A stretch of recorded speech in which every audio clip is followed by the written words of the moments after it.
guys, welcome to Unbiased Rugby. So the Springboks have got the last 36 that are going to go practice at Bloemfontein. So we're down to the last 36 of RWC's squad. I think we still need to lose another 5 players, maybe 7 players if Marcel Coetzee comes back, if his injury is not too bad. So yeah, it's down to 31. Obviously we played Argentina. We won 24-18. Probably not the greatest game in the world. Very, very stop-start. Just didn't seem to flow, but from both sides. I think both teams were really experimenting a lot with different players and different combinations. Thinking about it, I think South Africa was super lucky to actually get the win. I think that last try, I doubt Vincent Koch would have actually been able to take the player out there. So, but yeah, an impediment is an impediment, and so yeah, you got to take your luck when the luck arrives. And sometimes when the team's on the up, they get the luck on the day. So, congratulations to the guys for getting the win. A few players stood out for me. Spoon Corsi had an absolute blinder of a game, but I've always rated the player forever. I thought he should have been in the squad regardless.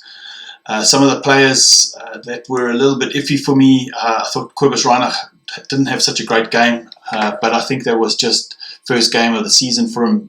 Literally, I think it's the first game that he's actually started. So, yeah, I think there was a lot of combinations and issues to sort out.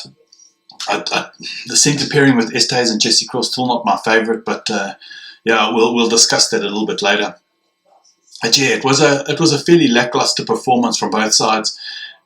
But yeah, I think RWC figured out a lot of things from the players, what he wanted, what he didn't want. And so what I'm going to do is I'm going to go through the 36 players. I think RWC was saying, I think they're going for a 17-14 split. So 17 forwards, 14 backs. So obviously a lot forward heavy. And yeah, so I'm just going to go through the players that have been selected. So for the forward loose head position, we've got Tenda Mataurira, Stephen Kitsoff and Lisa Gabonga. Number 2, Malcolm Marx, Bongi Mbonambi and Skalk Brits. Tate, Trevor Nyankani, Frans Malherbe, Vincent Koch, Thomas du Toit. Locks, Ibn Etzebeth, Franco Mostert, Ache Snyman, Lotte Jager, and Marvin Uri. Then the Lucies, Sia Khaleesi, Peter Steph du Toit, Dwayne Vermeulen, Francois Lowe, Kwagga Smith, and Reinhard Erlstadt. So, looking at this, I've marked the players in red who I think probably won't make it through to the World Cup. Not for any other reason that I think when it comes to the Lucies, even though I like Kwagga Smith and he can play 8 really, really well, I don't know if Marcel Coetzee will be the choice over Francois Lowe. It'll be a tough one. I've got a feeling with the injury that happened to Marcel Coetzee, I think Francois Lowe is probably going to get the nod going forward.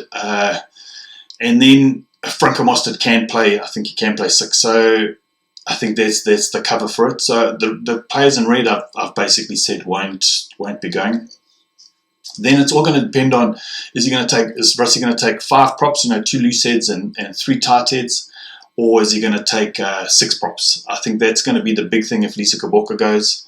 If they take 6 props, then yeah, I think it'll be Tenda Mataurira, Stephen Kitsoff and Lisa Gabonga, and then from Tate, Trevor Nyankani, Frans Malherbe and Vincent Koch. I think those will be our front row.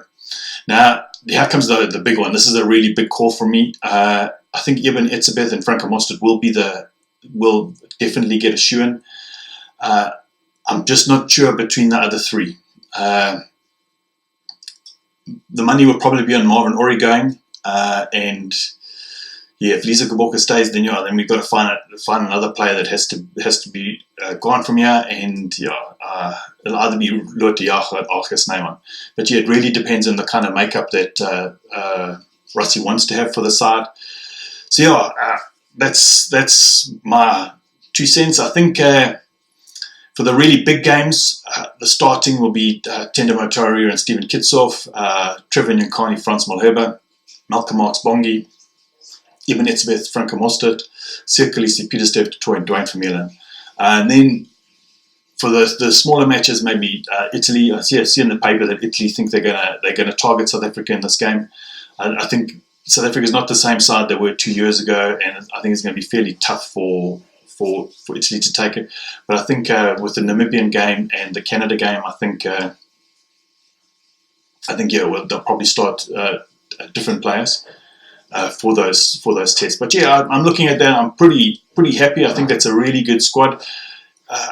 Yeah, it's difficult, because there is going to be players that are going to be left behind regardless, and it's a tough call. It really is a tough call, and there are going to be really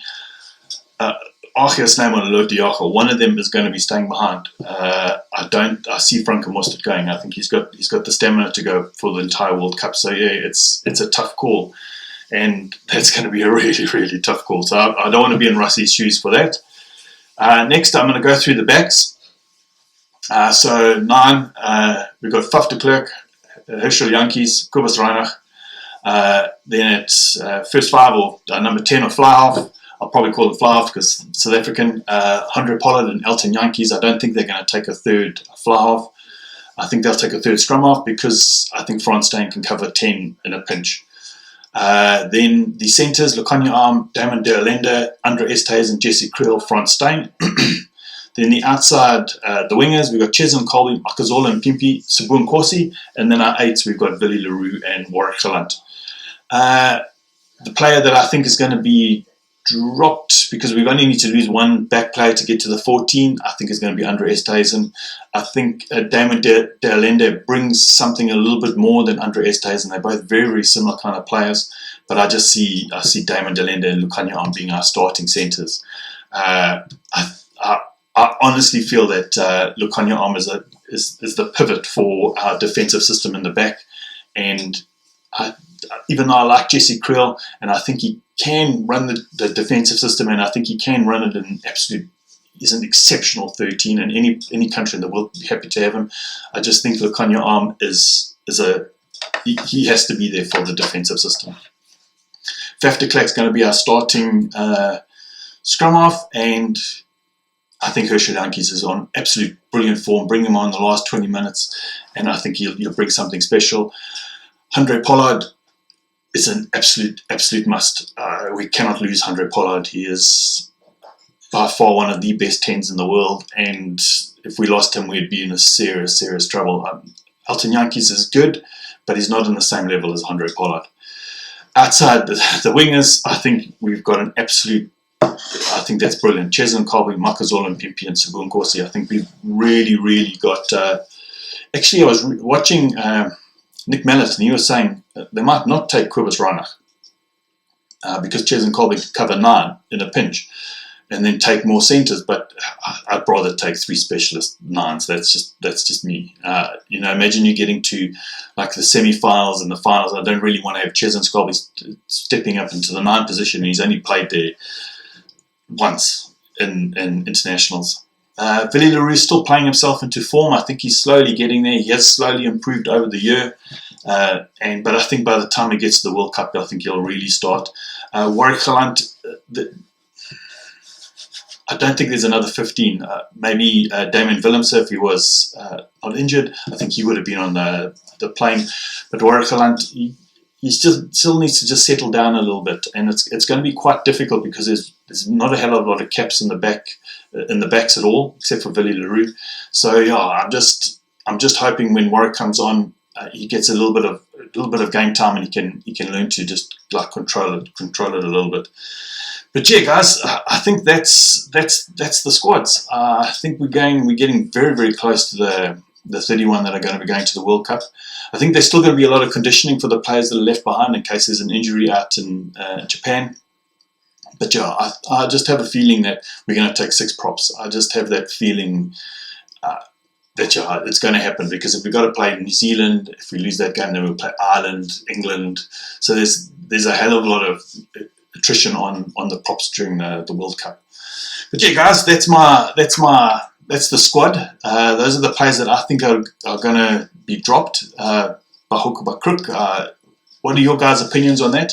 Do you think those players deserve to be dropped, or should? But yeah, somebody has to be dropped. Somebody's going to be disappointed along the way, and we're going to have really good players that are left behind.